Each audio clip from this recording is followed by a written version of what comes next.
முருகர் பக்தர் அனைவருக்கும் வணக்கம். பங்குனி உத்திர வழிபாடு, பங்குனி உத்திர விரத முறை, நேரம், தேதி, வழிபாட்டின் பலன் பற்றி இப்போ நம்ம பார்க்க போகிறோம். வாங்க பார்க்கலாம். வெள்ளிக்கிழமை ஏப்ரல் 11 பங்குனி உத்திரம் வருது. அதோட உத்திர நட்சத்திரம் ஆரம்பம் ஏப்ரல் 10, 2025 பிற்பகல் 12:24 தொடங்குகிறது. உத்திர நட்சம் முடிவடைகிறது ஏப்ரல் 11, 2025 அன்று பிற்பகல் 3:10 முடிவடைகிறது. இதுதான் நம்ம வழிபடக்கூடிய நேரம். சரிங்களா? பிரசாதமாக கற்கண்டு சாதம், பொங்கல், மல்லி சாதம், திணை பாயாசம், தேனும் திணை, இது மாதிரி முருகனுக்கு வழிபாடு செய்யுங்க. சரிங்க, பிரசாதம் வையுங்க, முருகனுக்கு பிரசாதமாக வையுங்க.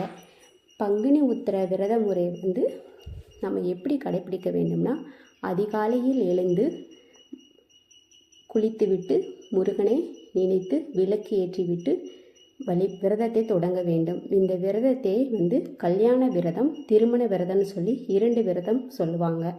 சரிங்களா?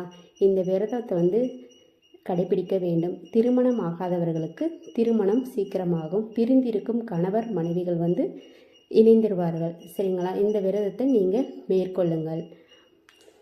கோவிலுக்கு செல்லுங்கள். காலையில் ஆரம்பித்து விரதத்தை ஆரம்பித்து விட்டு ஒருவேளை மட்டும் உணவு எடுத்துக்கொள்ளுங்கள்.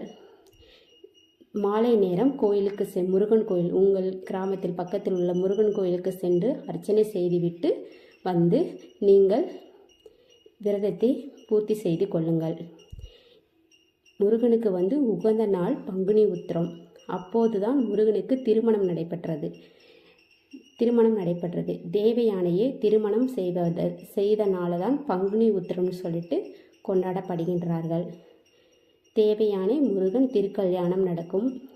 பக்கத்தில் உள்ள முருகன் கோயில்களில் அனைத்து இடங்களிலும் முருகன் தேவயானை திருக்கல்யாணம் நடைபெறும். நீங்கள் பார்த்து வரலாம்.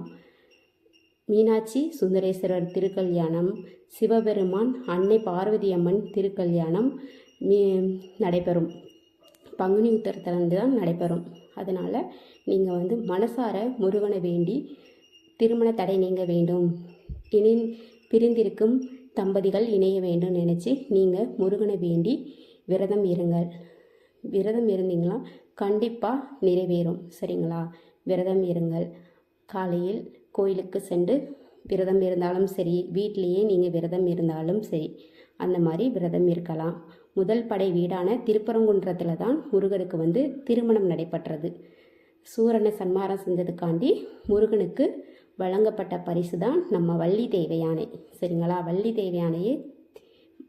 தேவயானையே திருமணம் செய்தார். சரிங்களா? பாருங்கள், முருகனையே எப்பயுமே முருகனோட நாமத்தை நீங்கள் உச்சரிச்சுக்கிட்டே இருங்க. டெய்லி உச்சரிச்சுட்டே இருங்க. விரதத்தன்னைக்கு காலையில் ஓம் சரவண பவா, ஓம் சரவண பவன்னு சொல்லிகிட்டே இருங்க. கந்த சஷ்டி கவசம் படிங்க. உங்களுக்கு என்ன மந்திரம் தெரியுமோ படிங்க. பாடல்கள் பாராயணம் பண்ணுங்க. சரவண பவ, ஓம் சரவண பவனு, திருமுருகாற்று படை படிங்க. திருப்புகள் நூல்களை படிங்க. முருகனை பற்றி நினச்சிட்டே இருக்குங்க. முருகனுக்கு உகந்த நாள் பங்குனி உத்திரம்.